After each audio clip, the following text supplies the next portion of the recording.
Mic check 1 2. It's the Y2K Collector, and happy Hump Day. Hopefully, you're enjoying your Wednesday and the week has treated you well so far.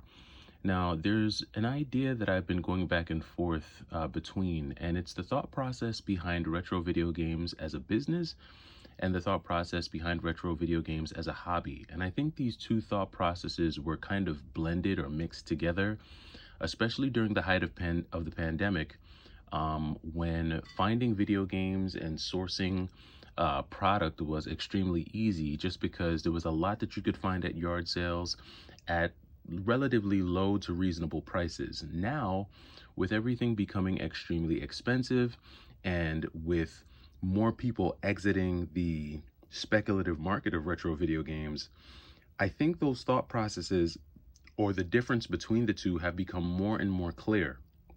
And I think that there are three very distinct and separate things that you need if you're going to approach retro video games as a business versus a hobby. And I kind of wanted to bounce this idea off of the Y2K crew, and you can let me know down in the comments if you agree or disagree, or let me know what you're seeing near you. Now, I think for the person who's approaching retro video games as a business, there are three things that you need. First is going to be a specialized understanding of the market and infrastructure, right? So obviously, we all know what video games are, and most of us know who Mario is and who Sonic is. But if you're going to get into retro video games as a business, you really need to have a specialized knowledge of the games that you're selling, the games that you're buying, the particular price points that you need to buy and sell them at to earn the adequate margins. You also need to know who your audience is, right? You need to know who your primary market is and then how to reach that market. Is it going to be through eBay? Is it going to be through Mercari? Will it be through Whatnot auctions? Are you going to go to retro gaming expos and try to sell there? There's an entire infrastructure that you need behind your business as a retro video game, I guess, reseller or, salesperson. And I think that that infrastructure could be as simple as having a box of the games that you're going to sell and just having an online marketplace or online storefront. And you could do that through, like I said, Mercari or eBay. Now, some people have taken it to the max and have taken it to the next level where they've set up their own online stores. They have their own distribution models. If, some people have created their own apps, right? There's different things that you can do, and there's ways that you can scale yourself to the max. But I think overall, you need to have understanding and infrastructure. Now, the second thing that you need if you're approaching retro video games as a business is you need discipline. You need both financial discipline and emotional discipline. Too often when we look at a big stack of video games, especially if we're, video game players ourselves, you tend to look at a stack and your eyes get too big, and sometimes you might bite off more than you can chew financially. And buying too much or even buying too little can ultimately tank your retro video game business. And so there's a balance when it comes to having the right amount of inventory and how much cash you're spending and how much cash you have on hand to be able to capitalize on opportunities. But that takes discipline that I think a lot of folks just don't have. Another thing that a lot of folks don't have is the emotional discipline. Retro video games are one of the most emotional things for us because they invoke a ton of nostalgia. They take us back to our childhood. And so sometimes we make buying and selling decisions based on how we feel about games. And if you're trying to approach retro video games as a business, that's one of the fastest ways that you can go under, because you have to keep it about the numbers. It cannot be about how you feel about the game, because feelings are like the wind, they're like the weather. They come and they go, they change. Some days I'm feeling extremely into PlayStation. Other days I'm feeling extremely into Sega Genesis. So it really cannot be about your feelings, and it has to be about the numbers. The last thing that I would say folks who approach retro video games as a business is they have clear goals and focus, right? They're able to set clear goals as to how much they're trying to earn, what their margins are, how much they're willing to pay, how much they're willing to, sell for. And they stick to those goals, right, in order to achieve the level that they're trying to get to.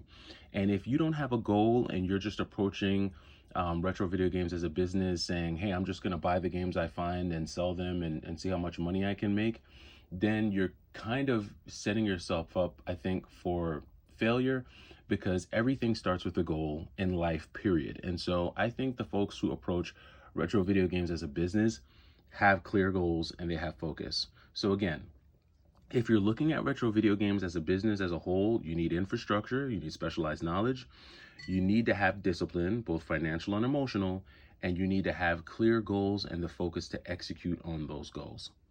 Now, this is very, very different from the person who's approaching retro video games as a hobby, right? Though the things you need to be a retro video game hobbyist are completely different, in my opinion. And I think they go as follows, right? The first thing that you need if you're going to approach video games as a hobby is passion. If you're not passionate about video games, if they're not something that you just instinctively love and appreciate, and you're not just genuinely drawn to, then it's really going to be hard for you to get into it as a hobby, because you're going to wind up with a bunch of games on your shelf that you know nothing about, you don't care about, and you don't play. And that's one of the fastest and easiest ways to just waste money, because again, video games are not an investment. They're games. They're modes of entertainment. They're physical media that you use to keep yourself entertained. And if you're looking for something to invest in, go to the S&P. That's where you can invest. That's where you'll get your best and most consistent rate of return. I think the second thing that video game hobbyists kind of need to have, or that they do have in general, is a general understanding of video games. They don't necessarily need to have a specialized knowledge. They don't need to have memorized price charting for all the consoles and all the games. But if you're going to do it as a hobby, you do need to have a general understanding of video games and a general understanding of what video games cost. And that's just so that you don't get played, right? That's just so that you don't, kind of get screwed over with a bad deal where you have someone selling you a copy of, Donkey Kong Country for $60. You just don't want that. So I think having a general understanding of the hobby, where you can find stuff, obviously is going to help you.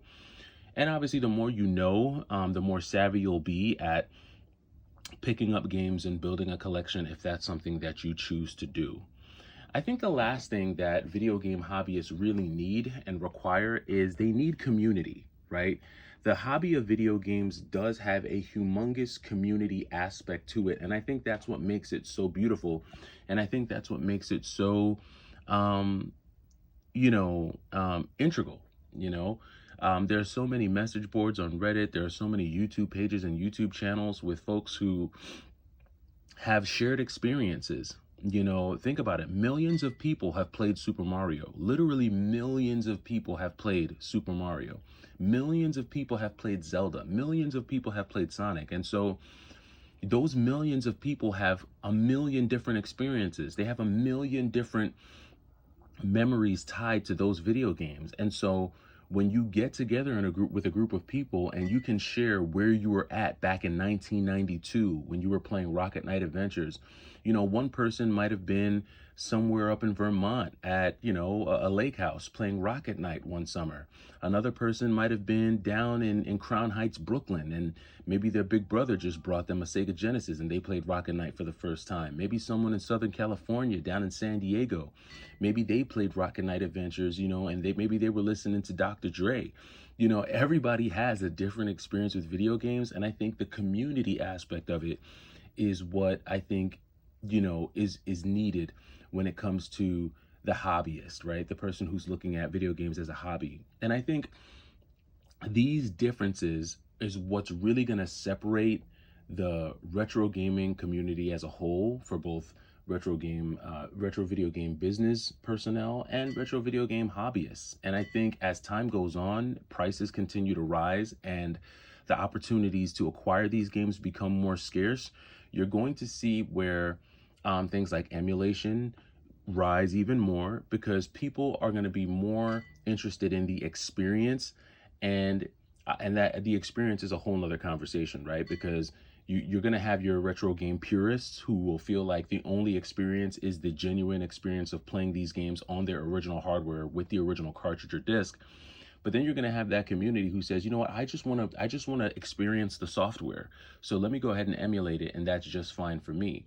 But I think overall, these two separate thought processes between the retro video game reseller or business person and the hobbyist is what's becoming, that chasm is growing wider and wider as time goes on.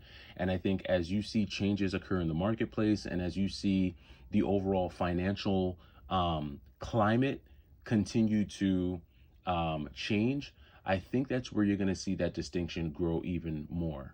But I'm interested to know what you think down in the comments. I'm interested to know your thoughts about retro video games and the thought processes behind it as a business and a hobby. Let me know. Are you seeing this? Is any of this making sense, or is any of this relevant to you? I'm interested to know your thoughts. It's the Y2K Collector. Happy hump day again. Let's enjoy the rest of the week. I'll be back with a video this afternoon. Take it easy.